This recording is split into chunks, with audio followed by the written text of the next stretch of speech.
پہلے extended fund facility کے جائزے کے حوالے سے آئندہ مشن کی آمد آئندہ سال کی پہلی سہ ماہی میں متوقع ہے۔ پاکستان نے سب سرمایہ کاری راغب کرنے کے لیے اپنی پہلی قومی کاربن مارکیٹ پالیسی کا اجرا کیا ہے۔ پاکستان کی کاربن مارکیٹ پالیسی اور پیرس الائنڈ کاربن مارکیٹس کے ذریعے نیٹ زیرو ڈیولپمنٹ فائنانسنگ تک مربوط رسائی کے پینل کا اجرا آج باکو میں موسمیاتی تبدیلی کے حوالے سے عالمی سربراہ کانفرنس COP 29 کے موقع پر پاکستان پویلین میں ہوا۔ موسمیاتی تبدیلی کے بارے میں وزیر اعظم کی رابطہ کار رومینہ خورشید عالم نے تقریب سے خطاب کرتے ہوئے کہا کہ پاکستان نے پائیدار ترقی کے لیے اس منڈی کی ترقی کا مکمل عزم کر رکھا ہے۔ انہوں نے کہا کہ پاکستان کاربن مارکیٹس کے مشترکہ قیام کے لیے شراکت داروں کے ساتھ مل کر کام کرنے کے لیے تیار ہے۔ تقریب میں عالمی سول سوسائٹی کی تنظیموں کے ارکان، مختلف ملکوں کے وفود کے ارکان، ماہرین تعلیم، محققین، پالیسی ساز اور ذرائع ابلاغ کے نمائندوں نے شرکت کی۔ پاکستان کی حکومت اور یونیسیف نے موسمیاتی تبدیلی کے تباہ کن اثرات سے بچوں کو بچانے کے لیے ترجیحات کے تعین کے حوالے سے مفاہمت کی ایک یادداشت پر دستخط کیے ہیں۔ موسمیاتی تبدیلی کے بارے میں وزیر اعظم کی کوآرڈینیٹر رومینہ خورشید عالم نے آج باکو میں COP 29 گلوبل کلائمیٹ کانفرنس کے موقع پر پاکستانی پویلین میں ہونے والی دستخطوں کی تقریب میں شرکت کی۔ وزارت ماحولیات کی سیکرٹری عائشہ حمیرہ موریانی اور یونیسیف کے ڈپٹی ایگزیکٹو ڈائریکٹر نے چلڈرن، یوتھ اور کلائمیٹ ایکشن کے بارے میں اعلامیے پر دستخط کیے۔ تقریب سے خطاب کرتے ہوئے رومینہ خورشید عالم نے کہا کہ موسمیاتی تبدیلی سے متاثرہ علاقوں میں تعلیم، صحت اور خوراک کی خدمات تک رسائی اور شدید موسم سے اسکولوں اور افراد کے تحفظ کے لیے پائیدار بنیادی ڈھانچے میں سرمایہ کاری میں اضافہ کرنا حکومت کی اولین ترجیح ہے۔ وفاق سندھ، پنجاب، بلوچستان اور خیبر پختونخوا کے اعلیٰ نمائندوں نے موسمیاتی بحران کے اثرات کا شکار بچوں کے حقوق اور مفادات کا مل کر تحفظ کرنے کے عزم کا اعادہ بھی کیا۔ قدرتی آفات سے نمٹنے کے قومی ادارے کے چیئرمین لیفٹیننٹ جنرل انعام حیدر ملک نے آذربائیجان کے شہر باکو میں COP 29 کے موقع پر بورڈ آف ڈائریکٹرز کے صدر اور چیئرمین سے ملاقات کی۔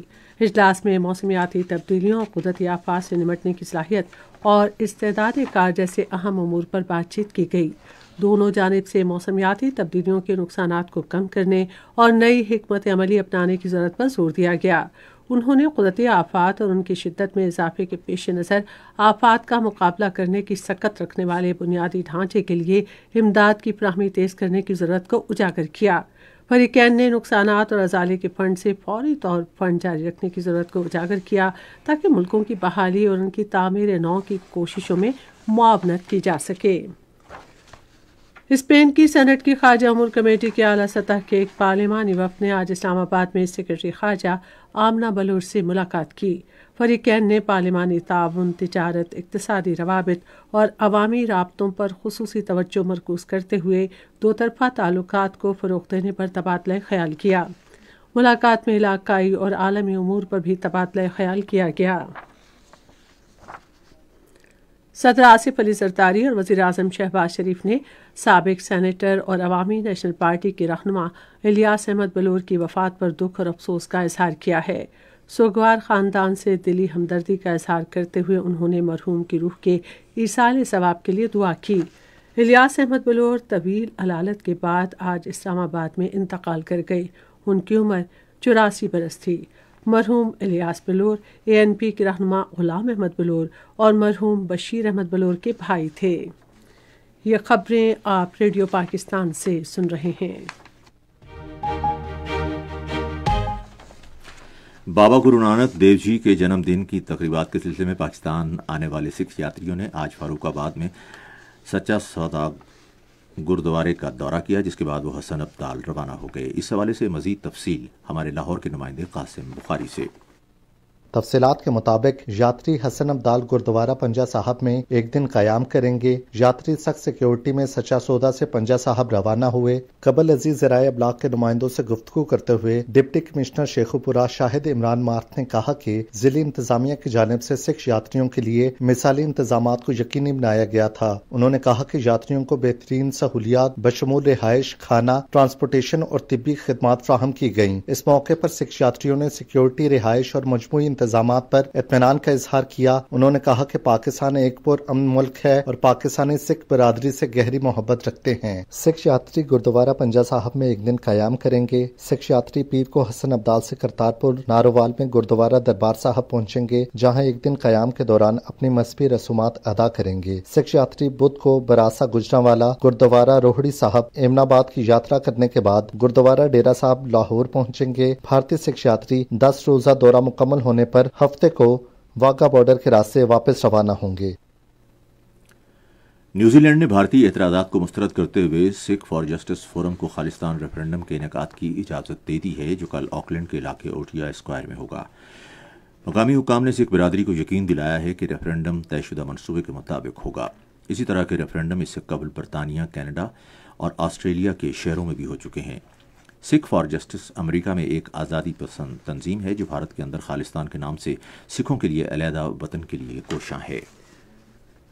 امریکہ میں پاکستان کے سفیر رضوان سعید شیخ نے پاکستان کے مستقبل کو مضبوط بنانے میں نوجوانوں کے اور پاکستان اور امریکہ کے درمیان مثبت تعلقات کے قیام میں پاکستانی برادری کے اہم کردار کی ضرورت پر زور دیا ہے۔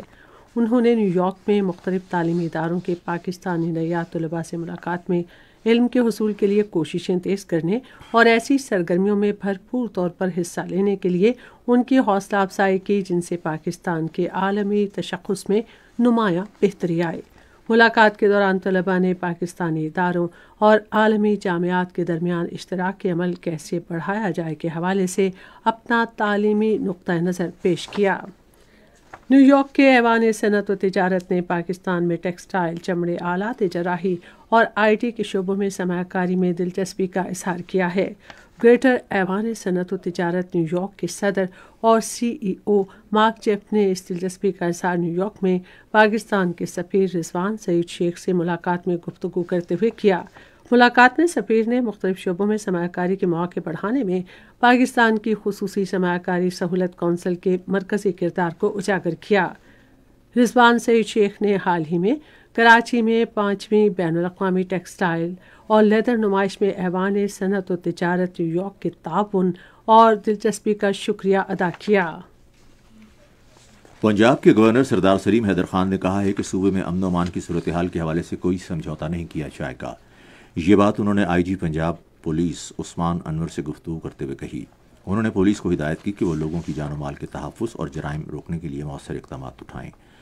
انہوں نے کہا تھانہ کلچر تبدیل ہونا چاہیے اور پولیس کو صحیح معنوں میں عوام سے تعاون کرنا چاہیے۔ سینئر صوبائی وزیر مریم اورنگزیب نے کہا ہے کہ اسموک کے لیے عدم برداشت کی پالیسی پر عمل درآمد کیا جا رہا ہے۔ آج لاہور میں ایک بیان میں انہوں نے کہا کہ موسمیاتی تحفظ کے ادارے کی ٹیمیں انتھک محنت کر رہی ہیں۔ تفصیلات کے مطابق دھواں چھوڑنے والی بڑی گاڑیوں اور ٹرکوں کا لاہور میں داخلہ روکنے کے لیے کارروائیاں جاری ہیں۔ خیبر پختونخوا کے گورنر فیصل کریم کنڈی نے کہا ہے کہ الائڈ ہیلتھ سائنسز کا فروغ حکومت کی ترجیحات میں شامل ہے۔ انہوں نے آج ڈیرہ اسماعیل خان میں ایک تقریب سے خطاب کرتے ہوئے کہا کہ نرسنگ کے شعبے میں انسانی وسائل کی ترقی وقت کی اہم ضرورت ہے۔ فیصل کریم کنڈی نے دنیا کی ترقی یافتہ اقوام سے مسابقت کے لیے طب کے شعبے میں بین الاقوامی طریقہ کار اپنانے پر زور دیا۔ انہوں نے کہا کہ نیب ٹیک کے تحت نوجوانوں کو جدید فنی تعلیم کی فراہمی پر کام جاری ہے۔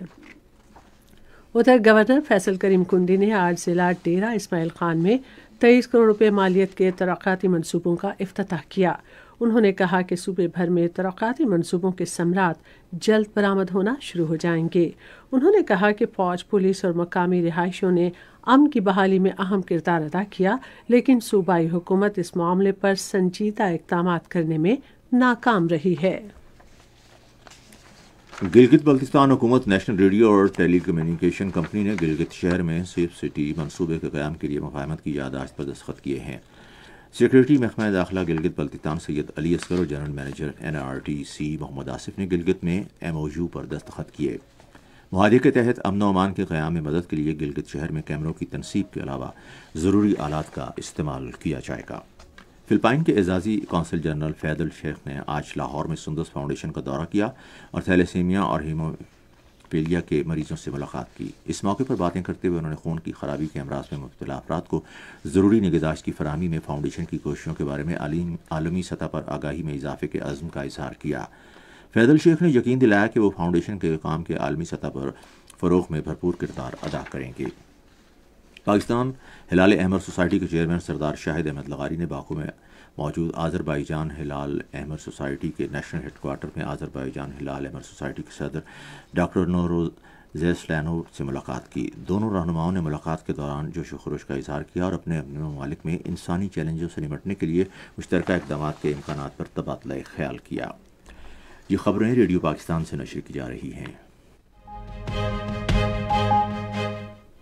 کل جماعتی حریت کانفرنس نے تنازع کشمیر اور کشمیری عوام پر جاری بھارتی مظالم پر army chief general Syed Asim Munir کے بیان کا خیر مقدم کیا ہے۔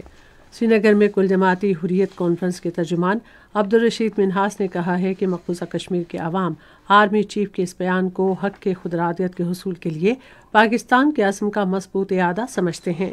انہوں نے کہا کہ اس بیان سے حق کے خودارادیت کے حصول کے لیے کشمیریوں کا حوصلہ بلند ہوگا۔ ادھر آج برداشت اور رواداری کے عالمی دن پر کشمیر میڈیا سروس کی طرف سے جاری کی گئی ایک رپورٹ میں کہا گیا ہے کہ نریندر مودی کے دور حکومت میں بھارت اور مقبوضہ جموں و کشمیر میں مسلمانوں کے خلاف عدم برداشت میں خطرناک حد تک اضافہ ہوا ہے۔ رپورٹ میں کہا گیا ہے کہ بی جے پی نے رواداری کو فروغ دینے کے بجائے اقلیتوں کو نشانہ بنانے، ان پر تشدد، ان کی املاک تباہ کرنے اور ان کے مذہبی مقامات پر حملوں کی کھلی چھوٹ دے رکھی ہے۔ رپورٹ میں کہا گیا ہے کہ ہندتوا نظریے کی حامل بھارتی فورسز مقبوضہ جموں و کشمیر میں حق کی خودارادیت کے مطالبے کی پاداش میں شہریوں کو وحشیانہ تشدد کا نشانہ بنا رہی ہیں۔ نیشنل کانفرنس کے صدر فاروق عبداللہ نے جموں میں ایک اجتماع سے خطاب کرتے ہوئے کہا کہ کشمیریوں سے ان کی زمینیں، نوکریاں اور دیگر اہم وسائل چھین کر غیر کشمیریوں کو دیے جا رہے ہیں۔ محصور غزہ میں گزشتہ 24 گھنٹے کے دوران اسرائیل کے مسلسل حملوں میں مزید 35 فلسطینی شہید ہو گئے۔ گزشتہ سال اکتوبر سے اب تک اسرائیلی جارحیت میں شہید فلسطینیوں کی تعداد 43,790 سے زائد ہو گئی ہے۔ فلسطین نے کہا ہے کہ مقبوضہ مغربی کنارے میں آباد کاروں کی جانب سے تشدد میں اضافے پر بین الاقوامی رد عمل کی ضرورت ہے۔ فلسطینی صدر محمود عباس کے ترجمان نبیل ابو رودینہ نے بین الاقوامی برادری پر زور دیا کہ وہ غزہ میں نسل کشی اور تشدد کا سلسلہ رکوانے میں مدد کرے۔ اقوام متحدہ کی سلامتی کونسل پیر کو مشرق وسطیٰ کی صورتحال کے بارے میں ایک تفصیلی اجلاس کا انعقاد کرے گی۔ مشرق وسطیٰ امن عمل کے خصوصی رابطہ کار ٹور وینسلین 15 رکنی ادارے کو موجودہ صورتحال سے آگاہ کریں گے۔ اجلاس میں غزہ اور لبنان میں جنگ کے خاتمے اور تنازع کے خاتمے کے ذریعے وسیع تر علاقائی امن یقینی بنانے پر توجہ دی جائے گی۔ بھارت کی ریاست اتر پردیش کے ضلع جھانسی میں آج بچوں کے نگہداشت یونٹ میں آگ لگنے کے واقعے میں 10 نوزائیدہ بچے ہلاک ہو گئے۔ اقوام متحدہ نے ترقی یافتہ ممالک سے مطالبہ کیا ہے کہ وہ آئندہ ہفتے برازیل میں منعقد ہونے والی سربراہ کانفرنس میں موسمیاتی تبدیلی سے نمٹنے کے لیے عالمی مالی امدادی کوششوں میں مدد دیں۔ یہ مطالبہ موسمیاتی تبدیلی پر اقوام متحدہ فریم ورک کنونشن کے ایگزیکٹو سیکرٹری سائمن اسٹیل نے گروپ 20 کے رکن ممالک کے رہنماؤں کے نام خط میں کیا۔ انہوں نے کہا کہ موسمیاتی تبدیلی کے چیلنجز کے خلاف ترقی یافتہ ممالک ترقی پذیر ملکوں کے لیے امداد اور قرضوں میں اضافہ کریں۔ ادھر ایک علیحدہ خط میں کاروباری گروپس کے اتحاد نے حکومتوں پر زور دیا ہے کہ وہ مستقبل میں صاف توانائی کے استعمال کے لیے تیزی سے پالیسیاں تشکیل دیں۔ فلپائن نے اپنے 2 صوبوں کیٹن ڈینس اور کیمرائنس سر کے لیے سمندری طوفان مین جی کا انتباہ جاری کیا ہے، جو ملک کے مرکزی جزیرے لوزون کی جانب تیزی سے بڑھ رہا ہے۔ سرکاری محکمہ موسمیات کے مطابق یہ طوفان آج رات گئے ساحل سمندر سے ٹکرا سکتا ہے۔ آسٹریلیا میں حکومت نے جھاڑیوں میں لگنے والی آگ کے خطرناک پھیلاؤ کے باعث وکٹوریا اسٹیٹ میں انخلاء کے احکامات جاری کیے ہیں۔ انخلاء کے احکامات بے قابو آگ کے 38 کلومیٹر کے علاقے تک پھیلنے کے بعد جاری کیے گئے ہیں، جو اب جنوب کی طرف بڑھ رہی ہے۔ رواداری کا عالمی دن آج منایا گیا۔ اس دن کا موضوع ہے ہماری دنیا کی ثقافتوں، اظہار کے طریقوں اور انسانی طرز عمل کے وسیع تنوع میں رواداری قابل احترام اور قابل تعریف ہے۔ آپ سن رہے ہیں ریڈیو خبرنامہ اور اب پیش ہیں کھیلوں کی خبریں۔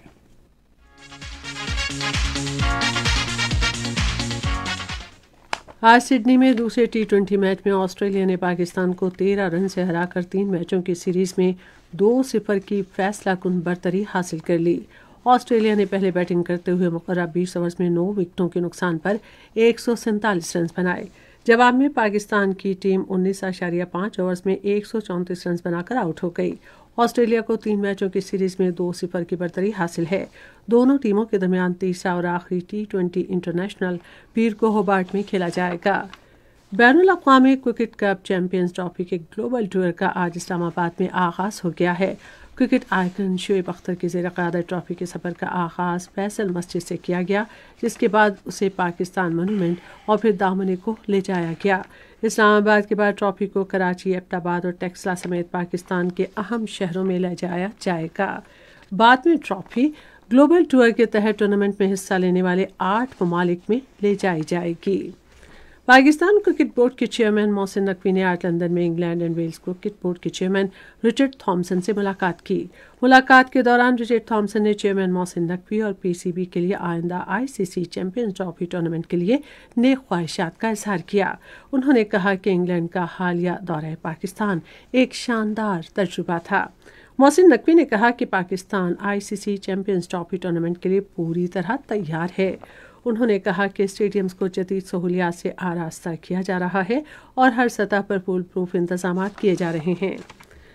پرائم منسٹر یونیورسٹی اولمپیاڈ 2024 اس ماہ کی 21 تاریخ سے اسلام آباد میں شروع ہوگا، جس میں ملک بھر سے کھلاڑیوں کو اکٹھا کیا جائے گا۔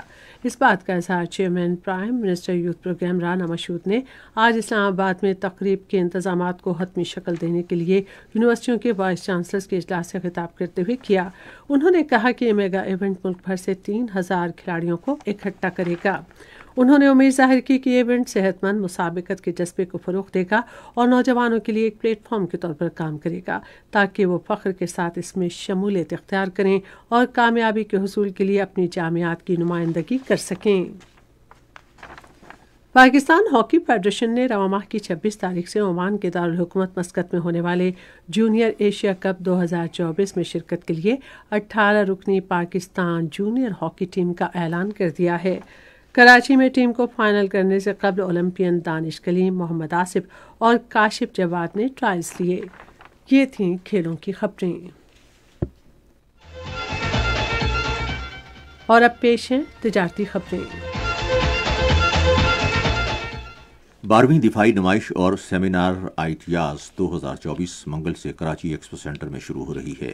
نمائش میں بڑے پیمانے پر جدید اور روایتی دفاعی آلات، اسلحے کے نظام اور گاڑیوں کی نمائش کی جائے گی۔ عالمی دفاعی ماہرین آئیڈیاز 2024 نمائش میں گہری دلچسپی ظاہر کر رہے ہیں۔ دفاعی پیداوار اور برآمدات خصوصی سرمایہ کاری سہولت کونسل کی ترجیحات میں شامل ہیں۔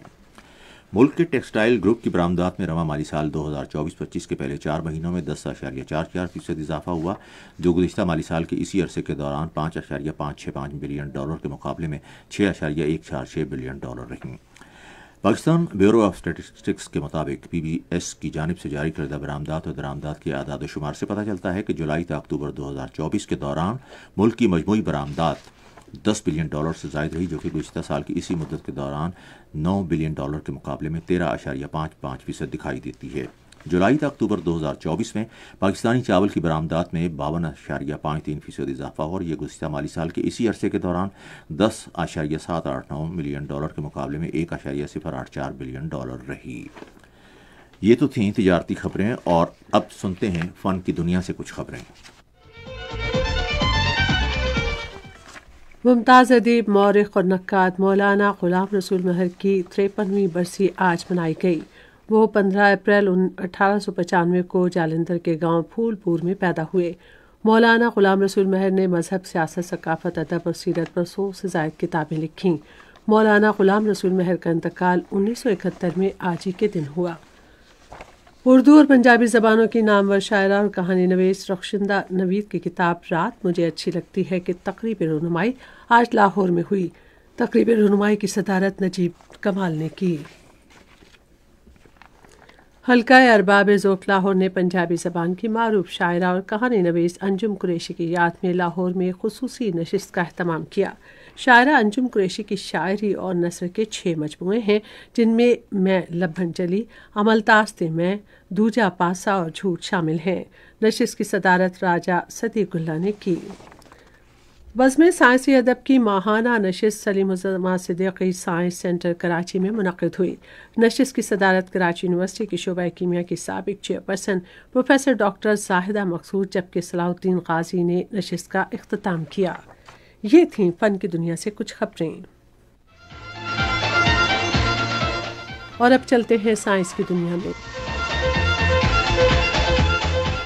سائنسدان چیزوں میں جدت لانے کے لیے نئے نئے تجربات کر رہے ہیں۔ اس سلسلے میں کورین محققین نے ای کولی نامی بیکٹیریا میں حیاتیاتی تبدیلی کی ہے، جس کا مقصد بایو ڈیگریڈیبل پولیمر کی پیداوار ہے، جس کو بایو میڈیکل معاملات میں استعمال کیا جائے گا۔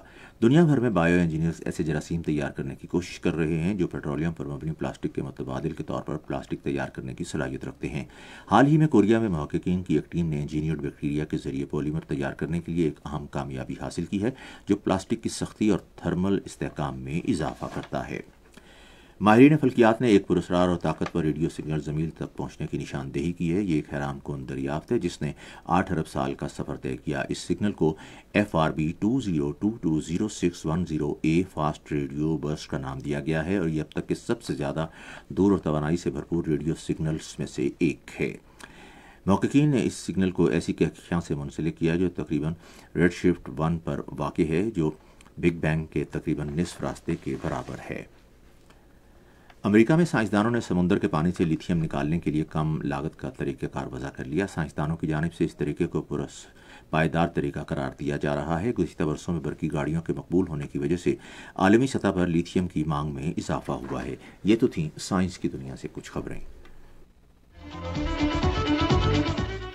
اور اب موسم کی تازہ ترین صورتحال جانتے ہیں ماہر موسمیات غلام مرتضیٰ سے۔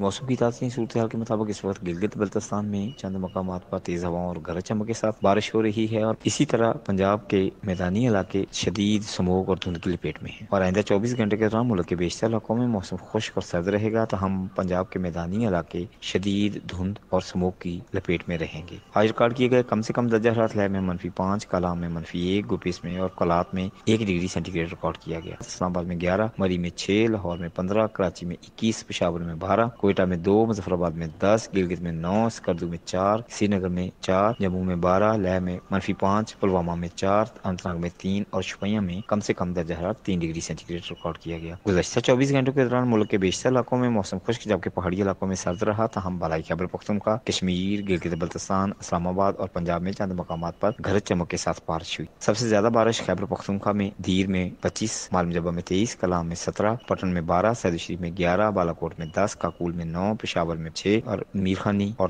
تختبئی میں 4، چترال میں 1، کشمیر میں گڑی دوپٹہ میں 10، مظفر آباد میں 5، راولاکوٹ میں 3، گلگت بلتستان میں سور میں 7، کوپیس میں 4، بگروٹ میں 2، بونجی میں 1، پنجاب میں اٹک میں 4 ملی میٹر بارش ریکارڈ کی گئی۔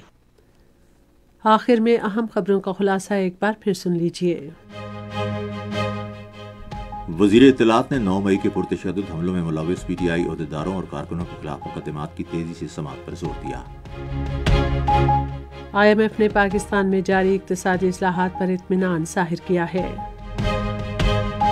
پاکستان نے گرین سرمایہ کاری راغب کرنے کے لیے اپنی پہلی قومی کاربن مارکیٹ پالیسی کا اجرا کیا ہے۔ سکھ یاتری بابا گرو نانک دیو جی کے جنم دن کی تقریبات کے سلسلے میں حسن ابدال میں گردوارہ پنجا صاحب میں جمع ہو رہے ہیں۔ نیوزی لینڈ نے بھارتی اعتراضات کو مسترد کرتے ہوئے سکھ فار جسٹس فورم کو کل آکلینڈ میں خالصتان ریفرنڈم کے انعقاد کی اجازت دے دی ہے۔ کل جماعتی حریت کانفرنس نے غیر قانونی طور پر بھارت کے زیر قبضہ جموں و کشمیر کے لوگوں پر ڈھائے جانے والے مظالم سے متعلق پاک فوج کے سربراہ کے بیان کا خیر مقدم کیا ہے۔ اقوام متحدہ کی سلامتی کونسل سوموار کو مشرق وسطی کی صورتحال پر غور کرے گی۔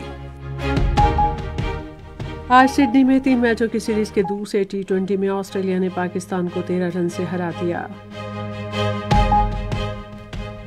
خبرنامہ آپ نے سنا۔ پینل انجینئر تھے محمد عثمان آبان، سپروائزر شعبہ اردو حنا شاہد، مدیر ہوم ڈیسک یاسر اسلم،